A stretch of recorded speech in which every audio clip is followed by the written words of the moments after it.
All right, Ulm, turn 77. So last turn I actually missed. I'd forgotten we were casting Gateway. So this is an astral spell that you can teleport a commander and the troops under their command between labs. So we'll take a look at the result of that, but just trying to shift forces towards the front, bringing in another Wraith Lord, more Wyverns, Yetis, I think I forgot to take a look at this, but every turn we're using that item to spy on various provinces, and then we had quite a few battles here. So in the interest of not spoiling whether or not the earthquake trap worked, we did get attacked in that province. So let's take a look. Was it just a raid, a ping? Nope. No long dead horsemen though, unfortunately. So definitely there was some kind of split. You can see there's the King of Magma showed up, the King of the Mountains, and then most of his regular troops, and then we've got our PD and then our earthquake squad here. So yeah, they're gonna go right into it. And we swarm first, which probably was a mistake because there goes the majority of our bugs. I believe, all three of the earthquakes went off, and we didn't do too much. This is kind of the nature of wipes a lot of times in Dominions. Not always, but they tend to be kind of a very on or off thing. And in this case, I don't think it was mass flight. We definitely got some damage, and in a lot of cases quite a bit of damage. I think one more earthquake and there's a good chance, not guaranteed, but a good chance this guy would have died. And I mean there's some guys that have pretty high damage, but I think really to deal a significant amount of casualties, we probably would have needed at least 2 more earthquakes, which is quite a lot. I mean, we already threw 3 at this problem. That's nothing to sneeze at. So I think trying to earthquake our way through half giants, I don't know, some of these guys probably already had some of these afflictions. Some of these very well may have been due to the earthquake, because I mean some of these guys did take quite a bit of damage. So I think one more earthquake and we would have seen some casualties, and then I think 2 more earthquakes and we would have seen significant casualties. But yeah, the 3 earthquakes was not enough. I knew this was going to be a stretch, and if I'd sat down and actually run the numbers, I probably could have known this ahead of time. But yeah, part of the fun for me is the uncertainty. Even running the numbers, you get uncertainty, so play however you want. But yeah, I kind of like just trying to play by gut feel. My gut feel was wrong, and yeah, the bugs were not enough to stop the wave of air elementals. The good news is that the army does exercise its script, so I wouldn't say this was it was a gem bait in the sense. It was a gem burn, right, in the sense that it caused his army to, burn its gems going through its full script, and we get to see exactly, what he's planning, at least for a field battle. But, I mean, we used so many gems doing all the earthquakes that, it's probably, roughly a wash, especially, with the casters that we lost. I'd say it was definitely a failure. Yeah, I mean, even aside from the fact that we didn't kill anybody, it was a bad trade. It wasn't it didn't work, but we escaped. But we do get we get legit intel, because a lot of times you just ping a scout off, right? You don't actually get to see. You can look at the casters and what gems they have, but you don't know for sure what they're going to be casting. So it looks like he's putting up a storm, and so that makes sense, right? Some of this is for air elementals. He also has enough Air 2 casters here, probably, that some thunder striking. Yeah, it's probably all these guys hold the images. Yeah, so looks like most of them, because they're really fatigued out, right? They're probably summoning in the air elementals, so maybe not so much thunder striking, but that's definitely still an option. And then we also have Howl coming out. I mean, anytime you're a strong nature power, Howl is usually a good idea. And then Heat from Hell, which is kind of interesting. So that is the fire fatigue play. And he also did army of gold, I believe. Yeah, so he's got really high natural protection for all of his guys, and they get some fire resistance, so that's a really effective counter to heat from hell. You can basically ignore that completely. So that's a good play with that fatigue play. So yeah, I mean this is going to be tough to beat. We knew this was going to be tough to beat. It looks like he also got not Battle Fortune, Will of the Fates. So Will of the Fates gives all living units on your side luck. So they're a lot harder to kill in mass regeneration. Once you start to get into the late game, there's a lot of spells going off. You really need to bring a lot to the table to be competitive. So I mean, he's got a lot layered on these guys, right? I mean, you can see like probably all the damage is gone now. You can see like a couple regeneration ticks. It's just them getting rid of the last bits of the earthquake damage. Oh, and air shield as well. Arrow Fend, I think, is the army-wide one. So I mean, he's got a ton of buffs layered on these guys, and it looks like he's got the Serpent's Blessing and probably like Frost Fend. So these guys, they're not sacred, but they have like the kind of not shock, not that we can really take advantage of that, but otherwise sort of the full rainbow suite of resistances you often see on sacred units. So we're not going to be able to hit them with foul vapors. Any of the heat or cold fatigue plays won't work. They have really high protection, so they're going to be hard to kill with mundane weapons. They're going to be regenerating, right? So if you don't kill them fast, then they're just going to regenerate their health back. And a few of them managed to get, maybe more than a few, got quickness on them. So, they're going to be attacking more, they're going to be more killy, and, if you do finally manage to cut through all this, you basically have to kill them 4 times. Right? It's like 75% chance of a fatal hit. It just isn't fatal for luck. And you're not going to be able to hit them with projectiles, really.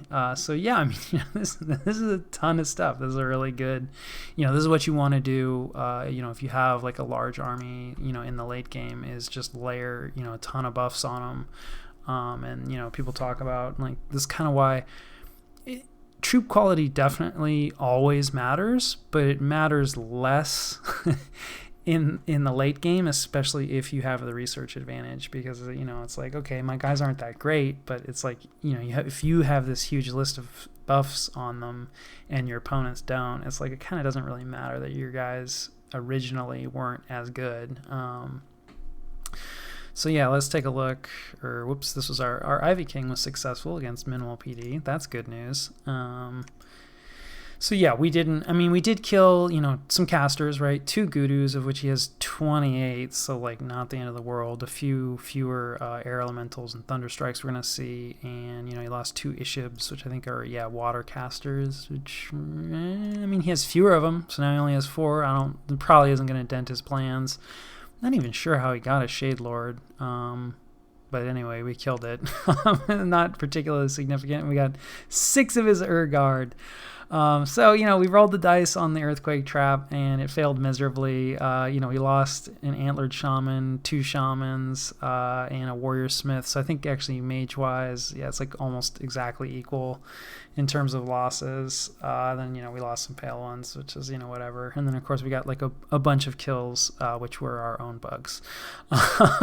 So all around, that was rough. And then, pretty much everybody successfully retreated to the fortification.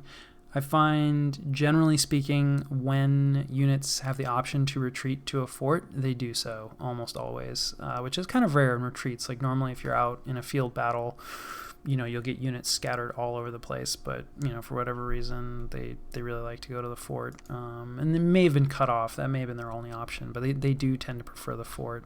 So anyway, that was rough.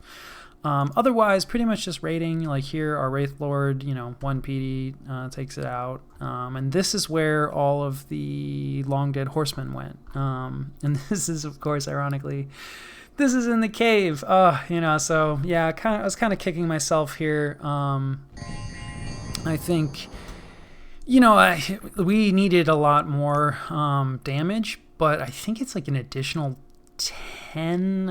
I'll look it up. It's significantly more damage per earthquake cast in a cave, and this is a cave. And then of course the long dead horsemen are the more attractive target because they're really low hit points, so you're much more, now again, higher defense skill, so the defense negates, but with 3 casts, we just need one of them to go through. So I think we could have killed a lot of long dead horsemen. Like, these guys also actually still pretty good hit points, but a bit lower protection. But with the extra damage from the cave, I think at minimum, we could have gotten a bunch of these long dead horsemen. And there's a decent chance, depending on what that damage ends up being, we could have gotten, quite a few units. So maybe should have just gambled on the cave, simply because, it was going to be a more damaging option. I ran through why I thought that the other province was more likely, but obviously I was wrong, and badly wrong too, because he full out split. This is really like, this is not a raid, right? This is 2 armies. He's trying to take 2 forts simultaneously, which I actually felt was a little disrespectful. I felt disrespected by this. So we're gonna have to see. Not that granted, I didn't make the best showing for myself there with my failed earthquake trap, but I still don't think it was a bad idea. I think it could have worked. I think in the cave, we would have actually had some success. So, you win some, you lose some, and we'll see what we can do going forward. And then, this is just some boars. They make decent raiders against minimal PD, and then we're getting raided, just kind of random squad of he likes these warriors who are pretty good. We've talked about them before, and definitely make solid raiders. And I think this is kind of deep in his territory, so he's just taking back, kind of our deep raids. And this is kind of an interesting. So he's got 2 of the, and I think there are only 2 kings of elemental fire. So for a lot of the elemental royalty, well, for air and for water, there's 3. For fire, there's 2. And of course earth. And there's only 2 for earth. And it's because one of the fire ones and one of the earth ones have been corrupted. I think by blood and death, but anyway. So he has all the kings of elemental fire right now. This is the other one. So I'm not sure why he's raiding. Let's take a quick look at his kit. I'm just curious. And then like one random lich. He's maybe just honestly just bringing this guy up. Yeah, this guy's definitely set up as a caster. So he's, by default, he's level 5 fire, but he's got 2 fire boosters on him. And then this is just going to give him an extra temporary gem. So he's always going to have a gem available to spend. But then of course he also has a bunch of gems on him. Same thing as the other King Elemental Fire. Obviously any of the wipes, Heat from Hell, stuff like that is all on the table. So he's probably just bringing this guy up. Yeah, he's just dumping fire elementals, really? Wow. Yeah, I wouldn't have oh, you know what? Maybe he doesn't care about the temporary gem. That's cool. Yeah. Temporary gems are kind of weird in terms of like when the AI uses them and when they don't. I've heard various things. I'm kind of curious. Does he keep going? Oh, yeah. Weird. Wouldn't have expected this to burn any gems. So that's kind of odd. He's just, this is what I'm talking about. It's like he gives him all these gems, like 1 PD, and then he just dumps like, I don't know, what was that, 8 gems or something? Like, oh boy, I'd be furious. This is why, like, I don't know, I go back and forth. It's like, how many gems do you put on your freaking casters? I think double is probably a good amount. For whatever it is you need them to do, and just be aware that like you're gonna burn gems at a prodigious rate, really, like no matter what, in the end game you're gonna burn a crazy amount of gems, which is just part of it, but I think double is decent, because then it's like, if you get hit in the magic phase and the regular phase, ideally, hopefully, if everything goes according to plan and they don't burn out their gems in the first battle, they'll have gems for that second battle. There's a couple different ways that like 2 battles can happen, back to back. Also maybe like you're trying to assault a fort and then you get hit and then you fight the field battle first, but then the assault still occurs. So I think double is like reasonable, and also kind of helps prevent your King of Flames from just deciding like, fuck this warrior chief. And his couple pals. So yeah, I don't know what that was about. That was a weird one. Then, speaking of elemental royalty, some more elemental royalty moving up. Again, I think this is pretty deep in his territory, so hopefully we don't have to worry about the Queen of the Deeps just yet. And then, we're back to our counter rating. And then Helheim attacked Pangea and won. Hell Herdings, they're going to, trounce just a couple Meneids. And, a lot of Meneids, but Meneids are not good. And then this was a little interesting here between Helheim and Pangea. So this was just like a straight out, like, Sea King, Sea Troll assault. Which I feel like you don't see too often. And then a ton of Lizard Shamans. Along, it's just some random lizards and Meneids. So, and an Earth Gnome. And that looked like it was Doom. Yeah, so they communioned up. So this is, now all these sea trolls are no doubt, cursed. But this is a tall order. These lizard warriors are pretty good. They 2 high damage attacks, but just, no protection really to speak of. And I don't think their skills are okay, but not fantastic. So I'm kind of curious to see. Doom is definitely a gem spell. Okay, yeah, wow, Will of the Fates. Okay, so we just talked about that. That's the battlefield-wide luck. And that's huge, right? Because now these sea trolls need to kill these guys, roughly 4 times, depending on how much RNGesus loves or hates you. So, that now all of a sudden, this is, and, while they're outnumbered, right, this is definitely a situation where the gate is coming in clutch, because you can't bring all these sea trolls to bear, and of course, these sea trolls size 4, right, this is, talk about attack density a lot. Well, this is kind of like the poster boy, right, for attack density problems, because, you just can't fit enough of your sea trolls, in that gap. Now, the king is doing good work, and it's pretty unlikely that the lizards are going to be able to kill him because he's 35% regen. Yeah. And so sure, the lizards are pretty damaging, but they're only kind of getting chip damage. He doesn't have crazy high protection, so he's getting hit. Would be taking a lot of afflictions, but you're less likely to get afflictions when you're regenerating, so you might even get away with this without regenerating, and he probably eventually will break through. No. Wow, he routed. Doesn't he have the Berserk Axe? Yeah. So, you have to get wounded to go Berserk, but he was definitely getting hit. That's interesting. Let's hang on. Let's take a quick look. I'm not sure what happened there. If you fall asleep and then you wake back up, I believe that cancels the berserking state. I gotta stop guessing though. I got more stuff I gotta look up. I don't do a ton of berserking thugs, although they are pretty good. If you're looking, you can take advantage of the fact that battles in Dominions are timed, right? You have a certain amount of time to win the battle, right? Otherwise, both sides end up retreating. And then if it really takes a long time, it just kills everybody. So you can berserk a thug, and then rather than having him worry about killing the enemy, just make sure the enemy can't kill him, and then eventually they'll all run away. So yeah, berserk thugs, pretty useful. But there are some weirdnesses. So, I guess it does say that he might go berserk, so maybe it's not no, yeah, he's gone berserk. So yeah, we're probably going to see him fall asleep, because he's probably, what is he? He's encumbrance 5, and he has quickness, so it's kind of like encumbrance 10, right? He's going to be taking double, and he's only got reinvigoration 3. So yeah, so I think he must have fallen asleep, and then, so he stopped berserking, and then, it was an HP route, I think is what happened there. Yeah, so 89 fatigue. So yeah, he's real close. That's the overall route, right? Armies of Helheim have been routed. He falls asleep. It does say gone berserk still, but I think when he wakes up now, yeah, right, and the gone berserk goes away. Okay.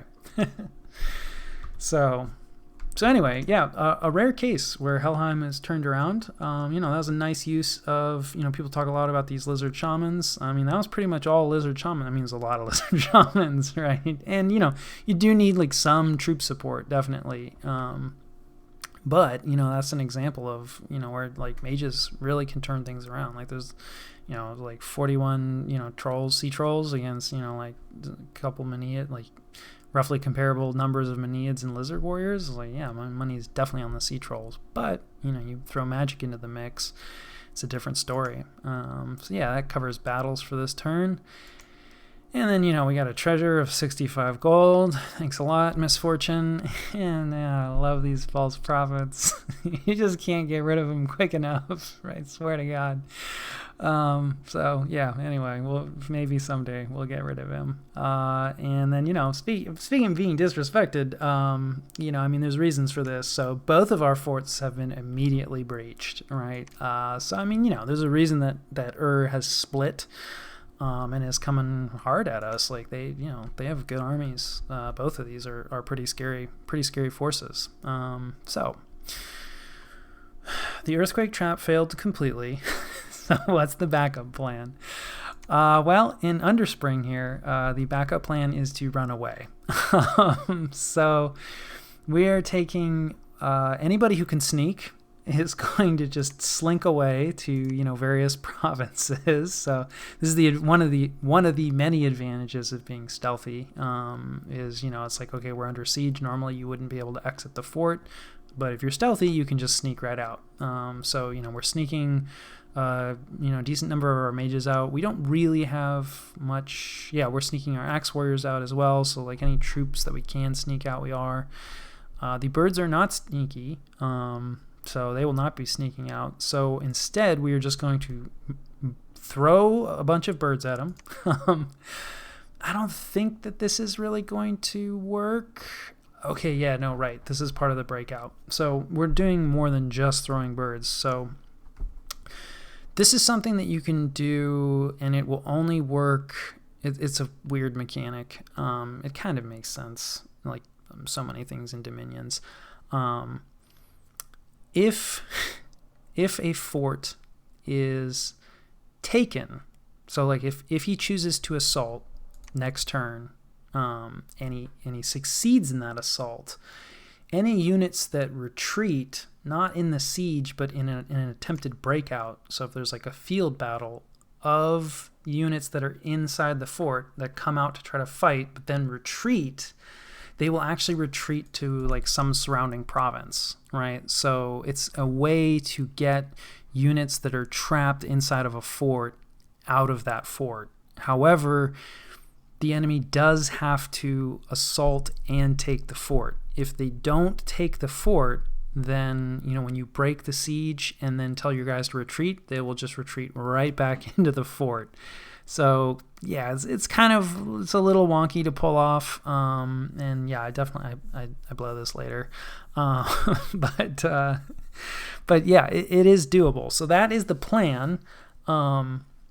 So, you know, we're gonna try to, you know, we're gonna sneak away, and then we're gonna try to run away with a lot of our units. Some of the guys were just leaving home. You know, I mean, I could have, like, this guy's diseased. You know, I left, like, you know, this guy's really messed up, you know, crippled and everything. Like, he probably would just die moving around. And so anyway, I just left, like, you know, sort of a grab bag. I could have retreated with these warrior smiths, but they're not fantastic anyway. So, like, right, this is kind of a better warrior smith. And we also need him to lead the axe warriors. Or no, we don't actually. I think he's leading birds. Yeah. So yeah, I mean, this is we would like to save this warrior chief, and I don't know, something about just leaving empty forts. I hate that. I hate that.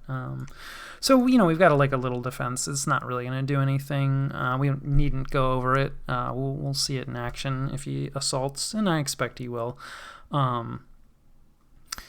So yeah. So we're gonna run here. And you know, we're starting to recruit, you know, more warrior maidens, you know, more mages. You know, we're trying to bring up some stuff, you know, to this province. Like, we're gonna try to make a stand at our other capital down here. And then of course we are massing up, you know, our army up here. And so I mean, you know, we got a ton of stuff here. We got plenty of spells too. You know, and plenty of units.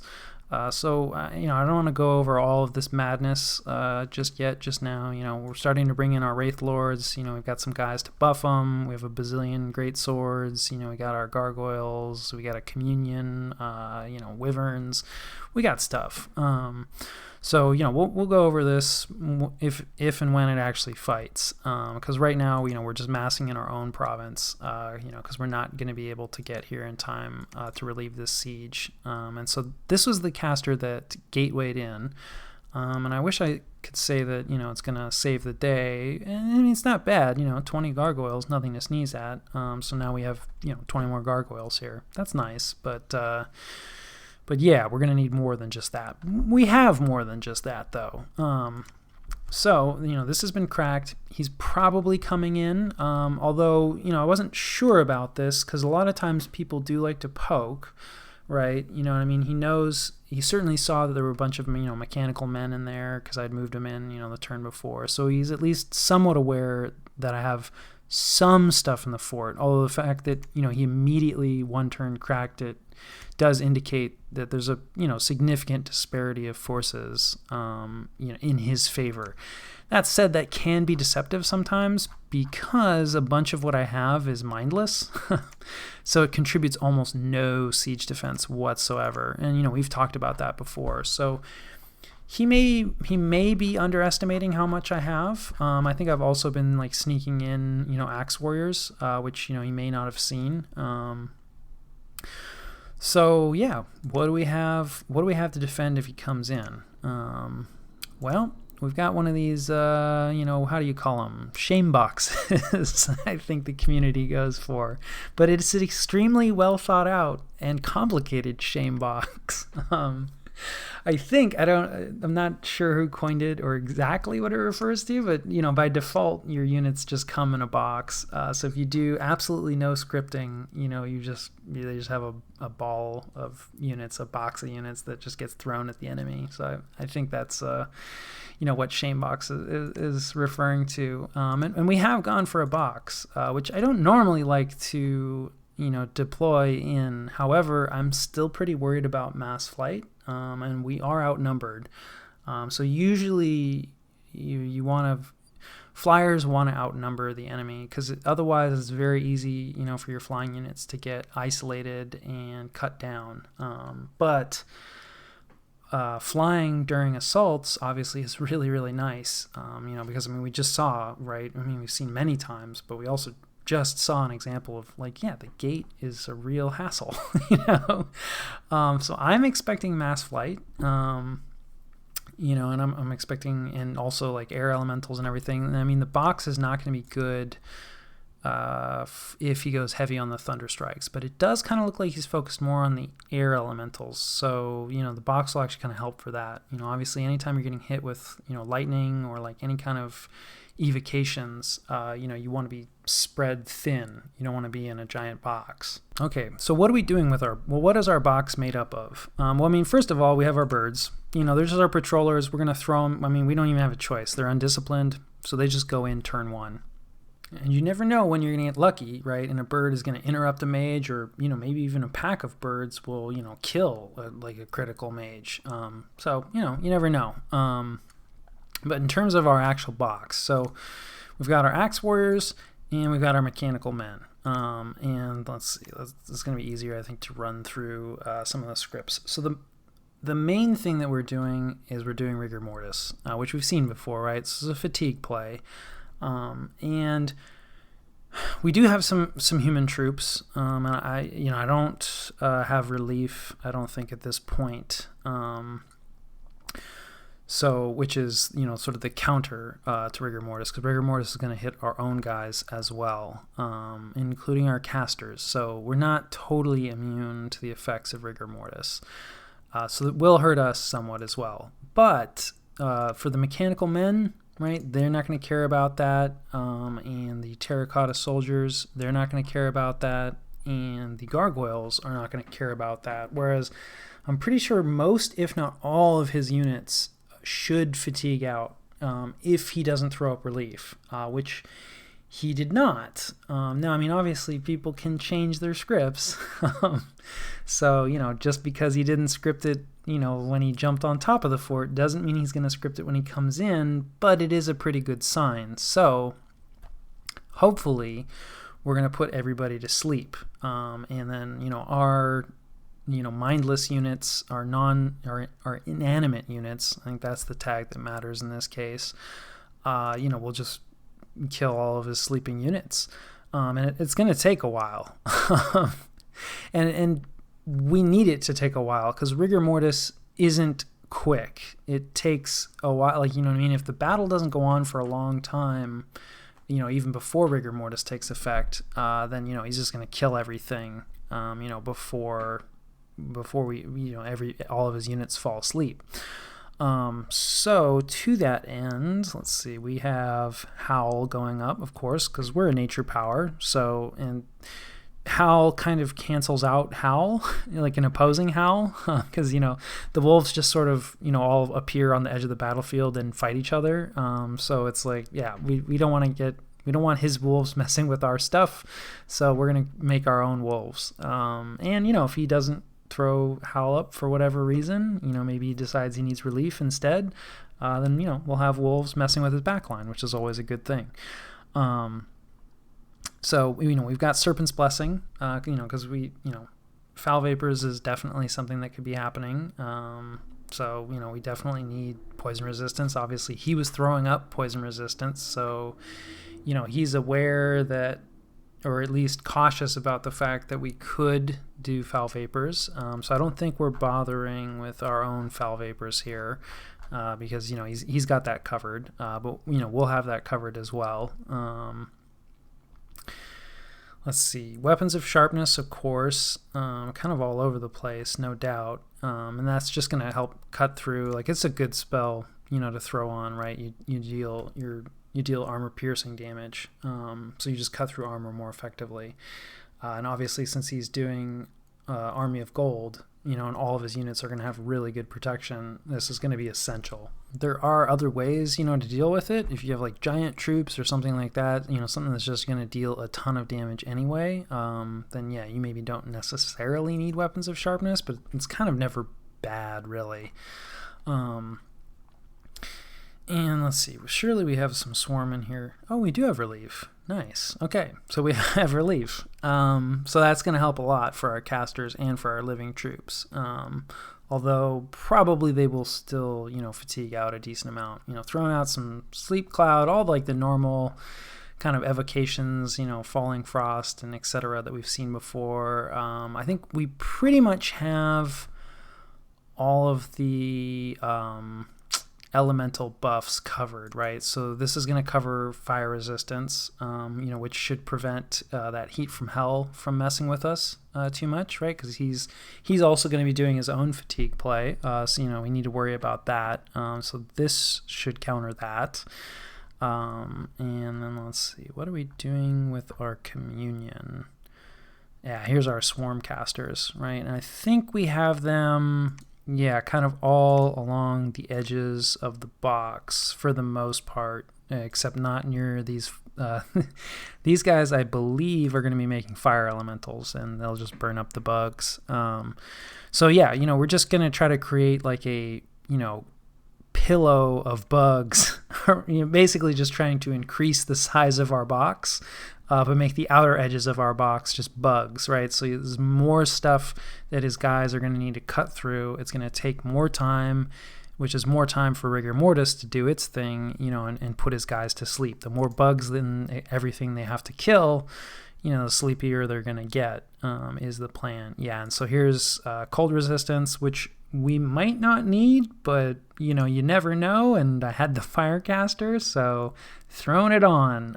Once you hit late game like this, it's sort of like, if you can put on a battlefield-wide resistance, you probably should. You can overdo stuff, definitely, in terms of bringing too many mages out for research and etc., but people will try to hide things from you, and then surprise you with them, right? So it's like, you may look at an army and think like, oh, okay, like, he's not doing any, water magic, so it should be okay, and then he magic phases in, anyway.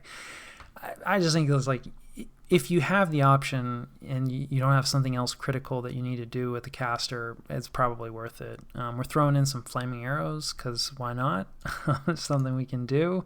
I don't even think we have the wall archers, so that'll be nice because they never run out of ammo. But yeah, we have throwing axes, so flaming throwing axes. Just fire evocation and etc. Let's see, a little bit of disintegrate, anti-elite. Shouldn't be super necessary, but sure, why not? Oh yeah, right, this guy's doing darkness. I forgot about that. So this is part of what we're doing with our communion. So we're throwing this guy, and he's probably going to burn this communion out. Ideally, you'd give him a bow or something like that, and then you can tell him, instead of spells, you can just tell him to, well, you can't tell this guy because he doesn't have a bow, but you can just tell him to fire. Because, yeah, our communion is mostly made up of the Crystal Amazons. We do have a communion, right? Yeah, I'm not crazy? Yeah, okay. Yeah, they're back here. So yeah, what, just 2 Crystal Amazons? No, maybe 4. I think it's 4, maybe 3. We don't need a ton of boosting, I think. So, if we burn out the 3, and with burning out the communions, just basically like if you're doing off-path casting, right? So this guy has water and death. So those are the spells that he's going to be casting, right? And he's going to be the communion master. Now, normally, you need... astral or blood to enter a communion. There's like some specific spells. I think Sabbath Master for blood and Communion Master for astral. And it's actually a spell that you script, and then they'll enter the communion. However, there's this item, Crystal Matrix, and it just automatically, like innately, makes them a Communion Master, right? So he already has the tag. He actually doesn't have to cast any spell. He starts the battle as a Communion Master. Now, he's still going to have to wait, which is part of why he's doing some other stuff first before he casts Darkness, which is what he is going to need. Let's see, what is the cost for that? Death. I don't actually cast Darkness a lot. Is it enchantment? Alteration? Yeah. So, it needs to be death 4. Actually, probably don't. So, yeah, no. Yeah. Normally, right, because he is, with his booster, and it's like, this is all the madness, right? So normally he's a death 2, but gave him a skull staff, so now he's death 3. And normally you can use a gem to boost yourself 1 level, just 1, right? So he's at a death 3. He would be able to use a death gem to get up to death 4, right, to cast some death 4 spell. But I think you're only allowed to use gems up to your current level, right? So in this case, for this example, because of the skull staff, he's a 3. You do need to sometimes keep in mind that he's only at native 2, right? But for these calculations, you just need to worry about, he's a 3 for these purposes. So he can use a total of 3 death gems, right, to do a cast. Now that could be to cast a 3 death gem spell, so like a level 3 death spell that costs 3 death gems. That's cool, right? If he wanted to cast a level 4 death spell, he'd only be able to cast up to a 2 gem spell, right? Because he needs to use one of those levels to use a gem to boost himself up to that extra level. So he's only got 2 gems of wiggle room left, so he could cast a 1 gem death 4 spell or a 2 gem death 4 spell. Well, Darkness, as it happens, is a 4 gem spell. So he's going to need to use the communion to get himself up to at least level 4, right? And then he needs to use no gems to boost himself, and he can use all 4 of his levels, to spend 4 gems all on Darkness. So anyway, yeah. Communions are just, they're kind of their own little thing, but they are really useful, right? This allows me to do stuff that, normally I wouldn't be able to do. I need a higher level Deathcaster.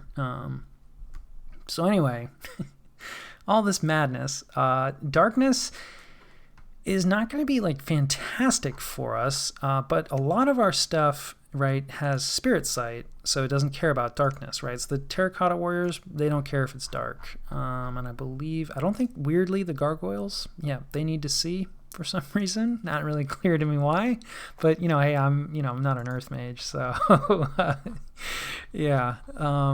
So the gargoyles will struggle to connect in darkness, same as Ur's troops, but the mechanical men do have spirit sight, and then our axe warriors don't have spirit sight. So it's a bit of a trade-off, right? Some of our troops, it's going to be a boon for them. Some of them, it's going to take them, it's basically not going to matter, right? Because Ur's troops are going to get the same disadvantages of fighting in the dark.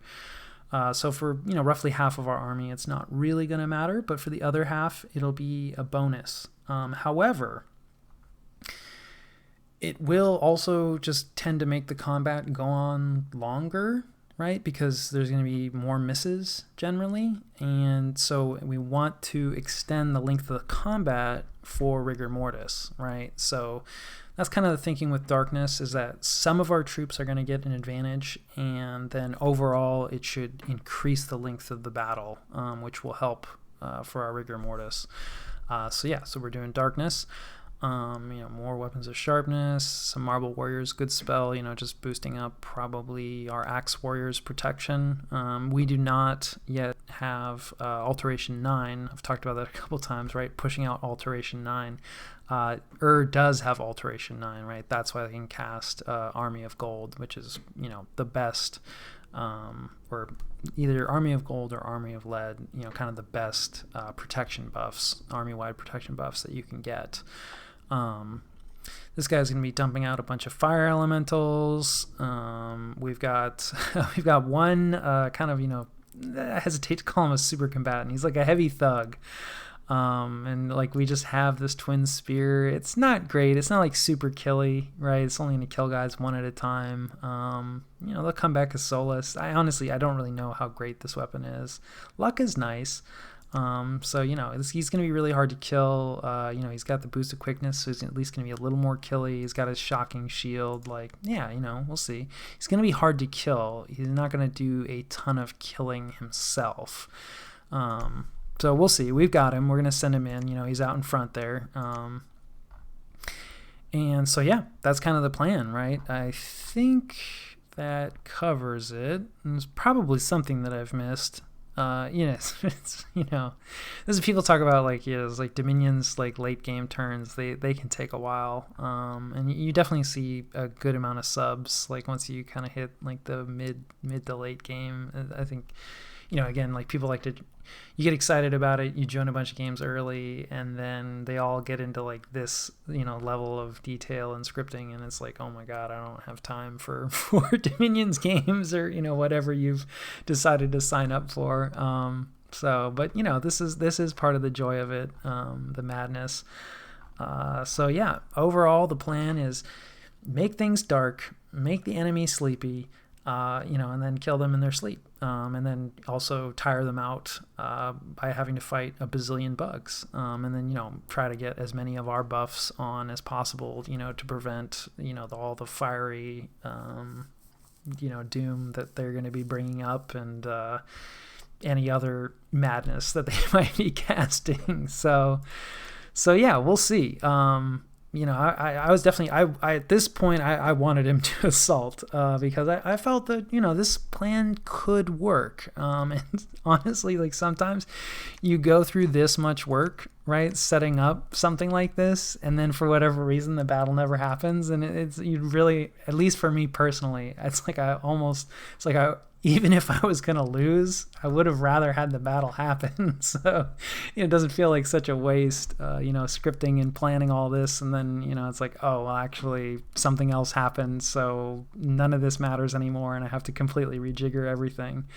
I definitely wanted him to come in. I think he will, splitting his forces like this definitely indicates that he's pretty confident about this war. And I think he has a lot of we saw this army. We saw both of these armies, right? Like he's got plenty of reason to be confident, I think. He's got good levels of research. This is, pretty well set up on him. He's got a ton of buffs layered on it. Like, he's been rolling over players. And I mean, I think the fact that I just miserably failed an Earthquake trap, he's probably like, okay, like, maybe this player doesn't know what he's doing, or, whatever, right? It's like, that didn't work out. So yeah, so I feel like, we're probably going to see a double assault. And then, of course, regardless of what happens here, like, hopefully this works out, we give him a bloody nose and send him back. But if we don't, I mean, we have this other army. I'm not going to go through it in detail, yet, but yeah, I mean, we have plenty of stuff here, so it's not like this is, our one shot. We've got like 2 shots, or maybe like 2.5. So, Earthquake Trap didn't work, but we have other options. So yeah, let's see. Research is the same, and then yeah, I mean, in terms of scouting, I don't think a whole lot has changed. Just keeping an eye kind of on the same areas. Definitely a bit worried, about what Vanheim might be doing. We know Helheim is pretty busy, but we kind of don't really know what Vanheim is up to, and could definitely be in communication with them, and this would be a pretty good time for him to attack. I mean, then again, maybe well, I mean, he can see the attacks, so they don't even need to be in communication. So yeah, so Vanheim knows. Now, what Vanheim thinks about that, I don't really know. I wasn't really in contact with that player, but there's not really a whole lot I can do about it. So kind of keeping an eye. I have a couple scouts like loose to try to catch.